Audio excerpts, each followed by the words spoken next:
I think if I hear you call me Becky one more time, six-pack, I'm gonna pop your tops. All six of them. Who are you?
Hey, this is Matt once again.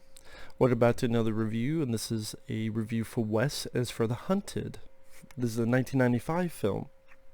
Now, I have talked about a movie called The Hunted, but it's a Tommy Lee Jones film, which I think is very, very underrated. This one instead, it's a movie that I had heard of and I'd seen bits and pieces, but never saw all the way through until now. And you know what? I did enjoy it. It stars Christopher Lambert, or as some people call him, Christopher Lambert, but I'm just going to call him Christopher Lambert because that's what all the trailers told me his name was. He's a tech guy. He sells computer chips. He's on a business trip in Japan. He meets this girl at a bar played by Joan Chen, and they have fun. I thought it was interesting that Lambert played this shy guy, kind of different acting role for Lambert. I thought he pulled off well. I like Christopher Lambert, whether it be in the Highlander films, whether it be Resurrection or Gunman or others.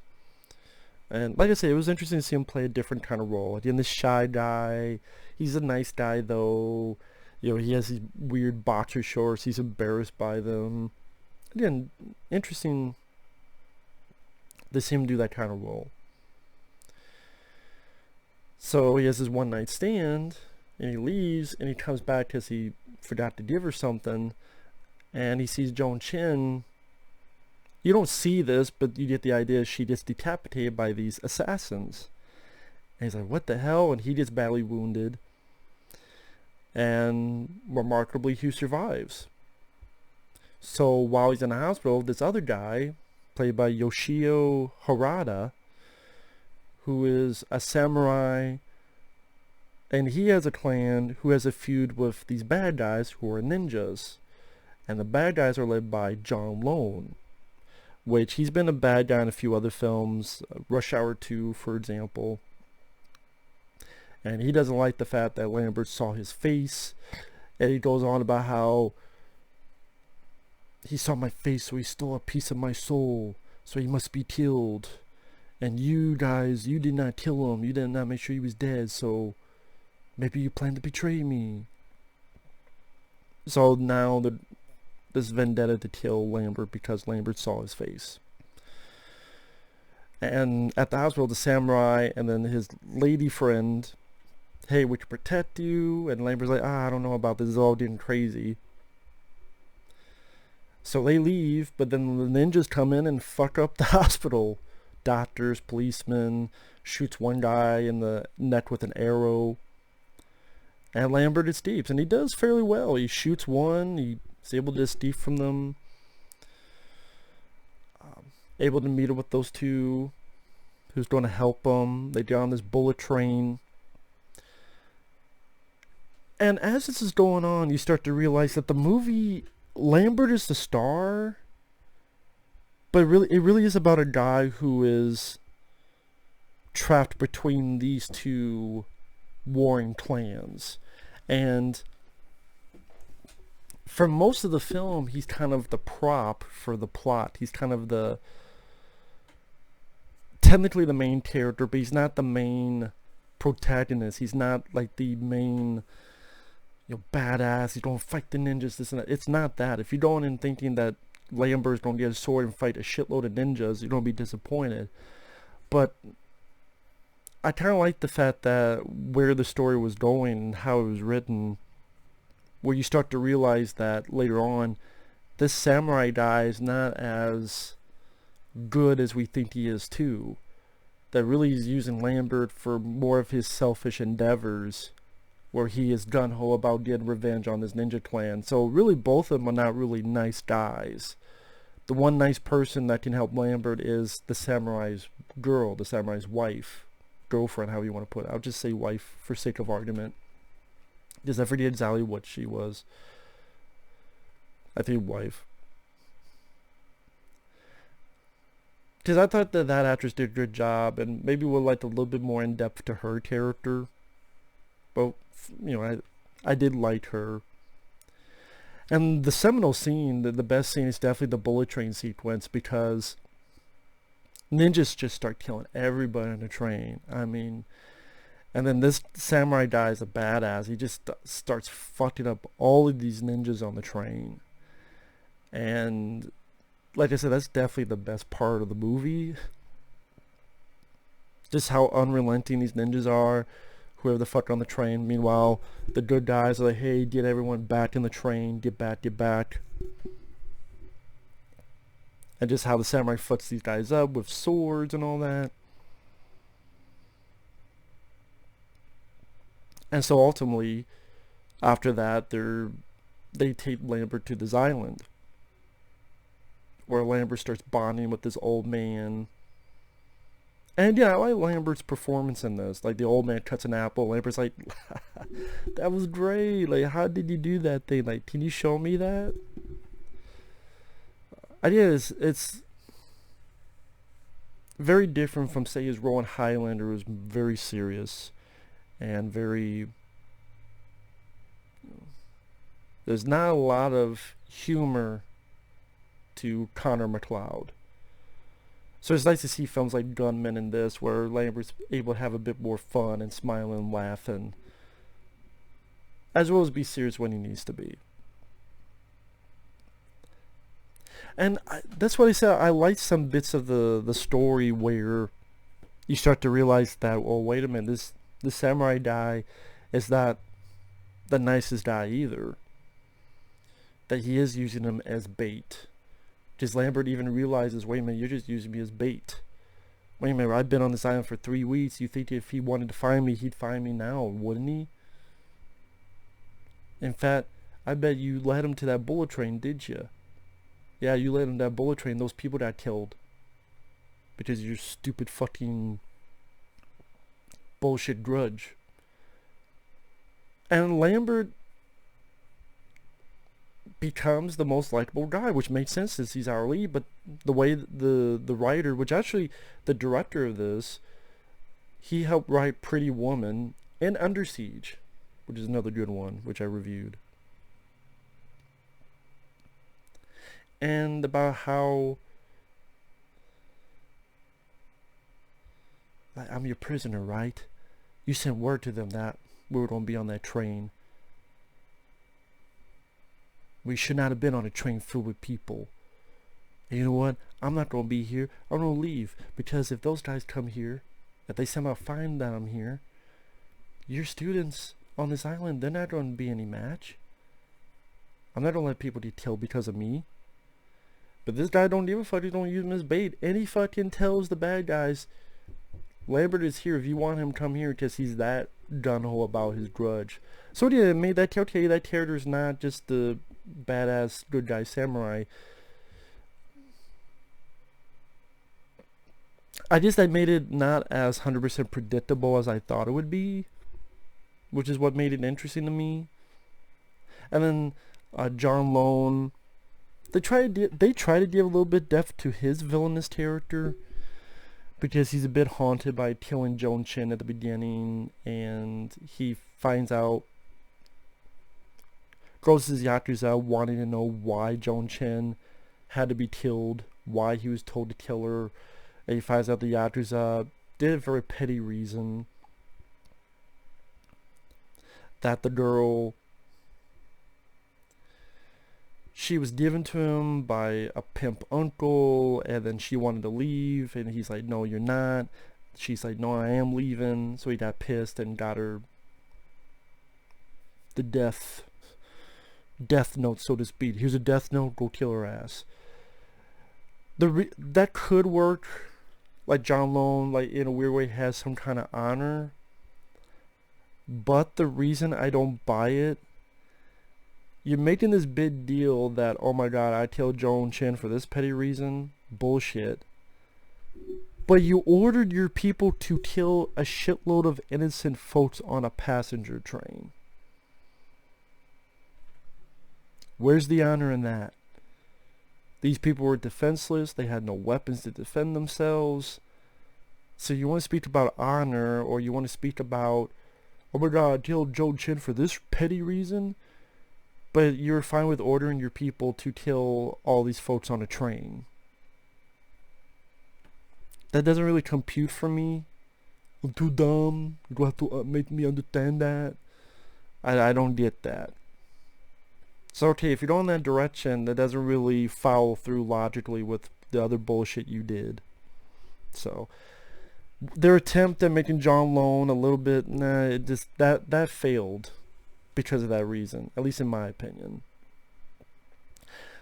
On a quick note, the score was a bit interesting because it's a bit more of a drum score, so it made the sound of the movie a little bit more unique compared to others. The old guy teaching Lambert, I didn't mind him. Is the samurai guy just pissed, why are you teaching him stuff? He's like, I like the guy. He's a good student. He doesn't speak English, but we know this by subtitles he says this. And you get the idea that the samurai's wife isn't really gung-ho about this decision. And she even tells the guy, hey, you know, when the time comes, get Lambert out of here. I guess, spoiler alert, spoilers starting now, what I appreciate about the story is that, of the main characters I should say, the decent people are the ones who live.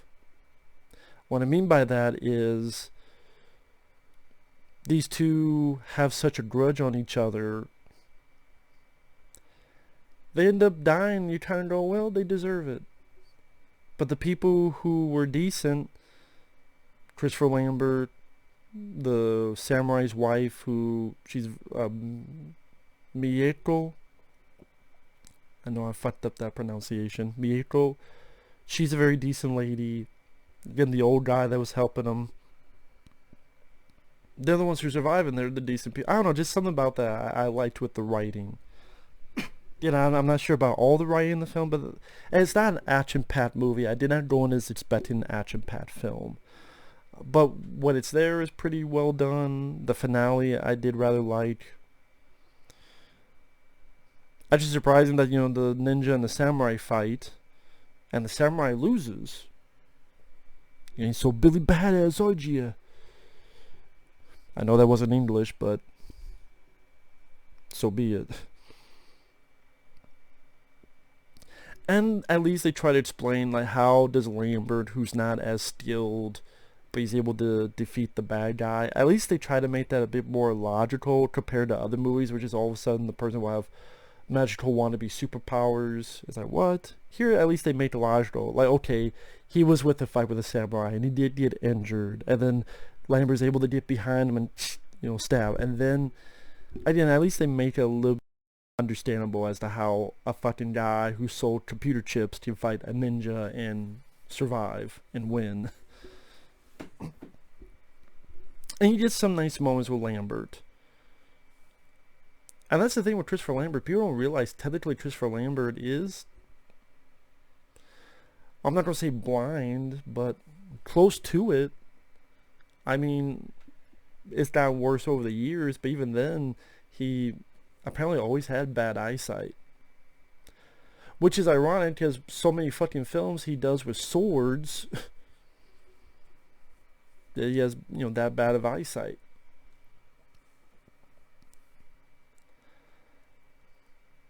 But there are moments where he's able to, punch the shit out of John Lone, and there's a nice death scene for the bad guy. Like, I'm not going to give all that away. That's a pretty entertaining finale where it doesn't go too quick. Sometimes where you get to come up as the bad guys, like, okay, now the good guy's going to fight the bad guy, and then it's over like that. At least it's a decent amount of time where the bad guy is able to get some pain onto him that he deserves, that he richly deserves. Because sometimes bad guys get killed too easily, too quickly. It's like, you want him in a sick way, I know, but you want the bad guy to suffer. I think that's why I like a lot of like early Van Damme films. There'll be times where the bad guy's going to suffer. So like Van Damme is going to kick the shit out of Charlie, poo, poo, poo, poo. Or he's going to beat the fuck out of Tom Poe, pa, pa, pa, pa, pa. Or even Lance Henriksen. It's like, I'm going to fucking give you some fucking kicks, some headbutts, and then drop the fucking grenade in your pants. It's nice when the villain is able to get a bit of suffering, especially if it's a good, like, evil villain. And John Lowe was fine. He's not like one of the best villains ever, but he's fine. He did the role fairly well. Like I said, with the writing, they're trying to make them a bit more depth to it. Again, it's like, okay, you're mad that I killed Joan Chen because of this petty reason, but you're fine with having your men and women kill a bunch of fucking innocent people on a train. Okay. The samurai, Yoshio Harada, he had a nice presence to him. Rough and tumble presence. I mean, the fact that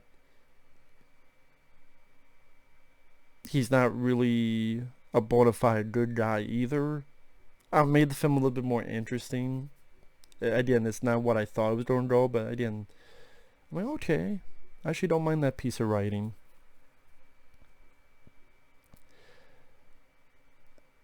And like I said, I was not expecting a wall-to-wall action film, but I thought, it was pretty decent, and the bits that were there, like the bullet train scene, the finale, were well done. It's not the time of confusing editing, sloppy editing, shitty, shady cam. I know when the film came out, it did nothing, like next to nothing business-wise. I think it got a Blu-ray from, I think Shout Factory gave it a Blu-ray. Don't know if it has any features or not. But yeah, overall, I did like The Hunted. I thought it was a pretty decent film. I got into the story, maybe know what was going to happen next. I mean, Christopher Lambert, I like the fact they didn't make him all of a sudden a superhero or any of the sort. Like, all of a sudden he can just kill a bunch of... You gotta at least make that make a little sense. So a bit more smartly written compared to other films. Like I said, the rest of the cast I thought did fine. The score made a bit of a unique sound because of the drum. I want to say it was a Kodo, or I forget the name of the composer that did it. And I don't think it's a bad film at all. I think if you like Christopher Lambert, you like movies about ninjas, it's worth a look. It's an interesting film, at least to me. So with that said, thanks for watching. Take care. We'll see you guys later. Bye-bye.